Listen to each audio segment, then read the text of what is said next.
La Bible en un an, la 301e journée, le Cantique des Cantiques, chapitre 5, verset 2, au chapitre 8, verset 14, le livre des Psaumes, chapitre 96, verset 1 à 13, le livre des Proverbes, chapitre 26, versets 22 et 23, l'évangile de Jean, chapitre 1, verset 1 à 18. Le Cantique des Cantiques, chapitre 5. J'étais endormi, mais mon cœur veillait. C'est la voix de mon bien-aimé qui frappe. Ouvre-moi, ma sœur, mon amie, ma colombe, ma parfaite. Car ma tête est couverte de rosée, mes boucles sont pleines des gouttes de la nuit. J'ai ôté ma tunique, comment la remettrai-je? J'ai lavé mes pieds, comment les salirai-je? Mon bien-aimé a passé la main par la fenêtre, et mes entrailles se sont émues pour lui. Je me suis levé pour ouvrir à mon bien-aimé, et de mes mains a dégoûté la myrrhe, de mes doigts la myrrhe répandue sur la poignée du verrou. J'ai ouvert à mon bien-aimé, mais mon bien-aimé s'en était allé, il avait disparu. J'étais hors de moi quand il me parlait. Je l'ai cherché, et je ne l'ai point trouvé. Je l'ai appelé, et il ne m'a point répondu. Les gardes qui font la ronde dans la ville m'ont rencontré. Ils m'ont frappé, ils m'ont blessé. Ils m'ont enlevé mon voile, les gardes des murs. Je vous en conjure, filles de Jérusalem, si vous trouvez mon bien-aimé, que je lui direz-vous que je suis malade d'amour. Qu'a ton bien-aimé de plus qu'un autre, ô la plus belle des femmes?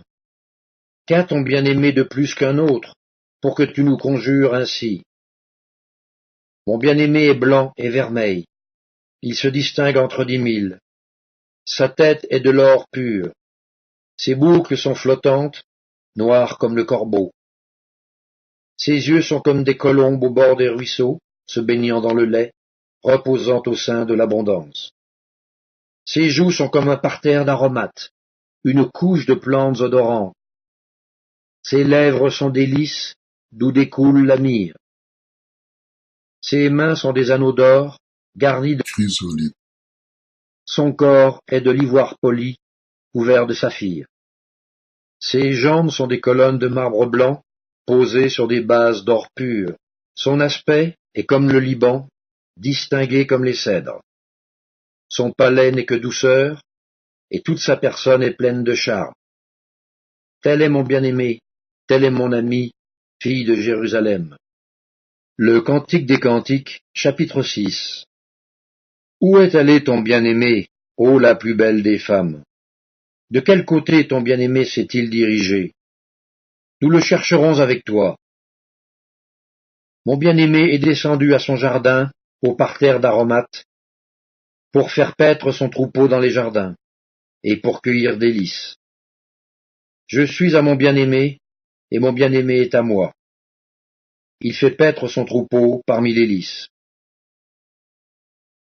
Tu es belle, mon ami, comme Tirtsa, agréable comme Jérusalem, mais terrible comme des troupes sous leur bannière.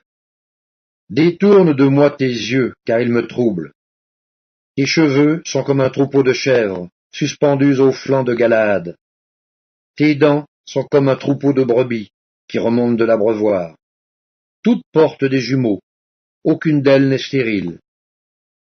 Ta joue est comme une moitié de grenade derrière ton voile.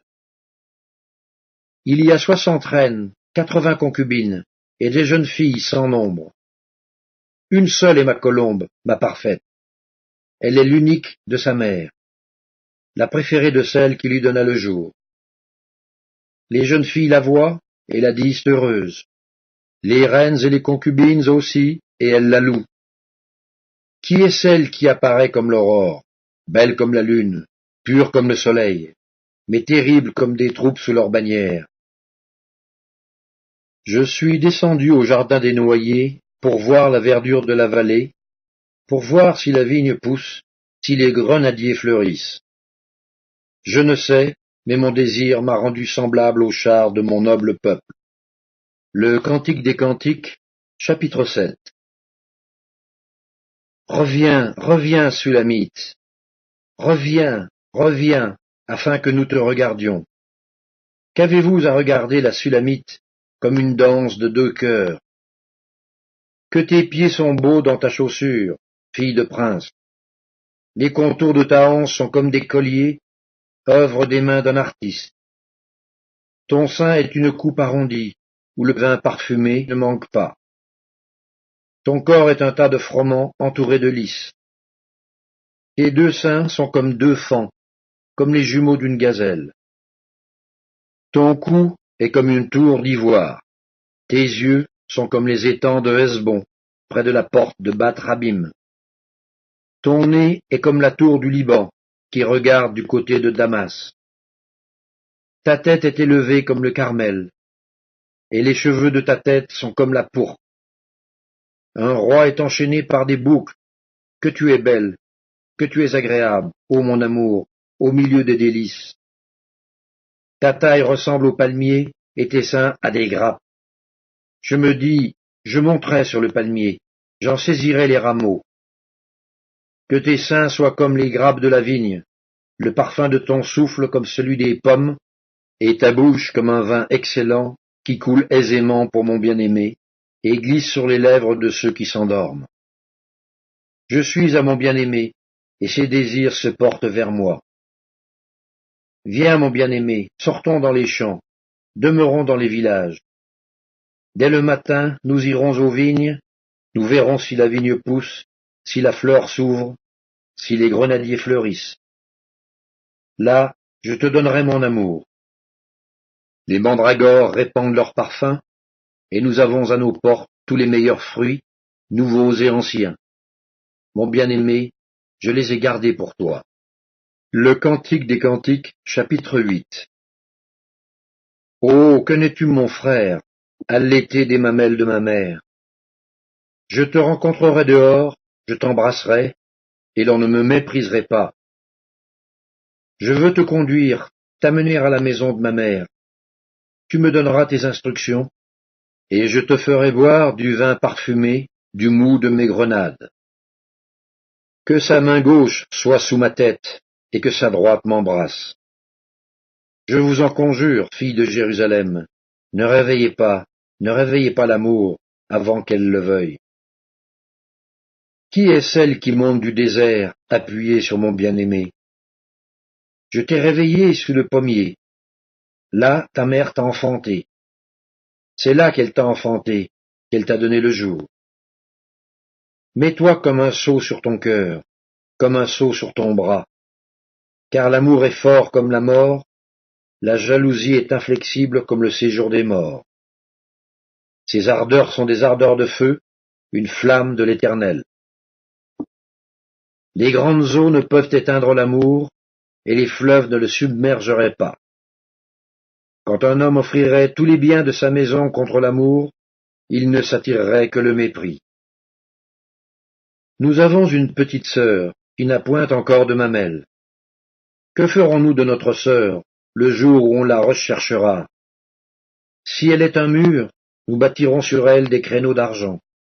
Si elle est une porte, nous la fermerons avec une planche de sel. Je suis un mur, et mes seins sont comme des tours. J'ai été à ses yeux comme celle qui trouve la paix.